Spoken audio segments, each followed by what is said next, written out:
ఈ జీవన ప్రయాణంలో ఎన్నో సమస్యలు వస్తాయి, మనకి రాకుండా ఉండవు. సాఫీగా వెళ్ళిపోయే జీవితం కాదు మన జీవితం. తప్పనిసరిగా ఏదో అలజడి వస్తాయి. ఎందుకంటే యేసు ప్రభువారు ఒక నావలో ప్రయాణం చేసి వెళ్తుంటే ఆ నావకే సముద్రపు అలలు కొట్టాయట. ఆ నావ మీదకే తుఫాను వచ్చిందట. ఏ గాలిని దేవుడు సృష్టించాడు, ఏ సముద్రాన్ని దేవుడు సృష్టించాడు, ఏ అలలను దేవుడు ఏర్పాటు చేశాడో ఆ సముద్రము ఆ గాలి ఎదురైతే ప్రభు వెళ్తున్నటువంటి ఆ నావను కొట్టినట్లుగా దేవునికి వాక్యం రాయబడుతుంది.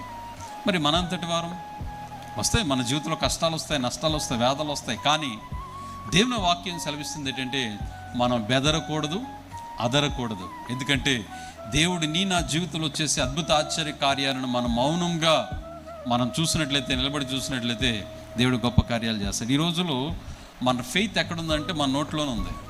మన ఫెయిత్, మన విశ్వాసం ఎక్కడ కనబడుతుంది అంటే మన నోట్లోనే కనబడుతుంది. సమస్య రాగానే వెంటనే మాట వదిలేస్తాం. ఏదైనా బాధ రాగానే ఇమ్మీడియట్గా మాట బయటకు వచ్చేస్తుంది. అంటే మాట అనేది బయటకు వచ్చేస్తుంది. కాబట్టి ఇక్కడ వాక్యంలో మనం గమనించవలసింది ఏంటంటే నీ జీవితంలో ఏ సమస్య వచ్చినా మాట ద్వారా అవిశ్వాసాన్ని కనపరుచుకోవద్దు, ఆలోచన ద్వారా అవిశ్వాసాన్ని కనపరుచుకోవద్దు. మీరు ఊరకనే మౌనముగా మీరు ఉండండి.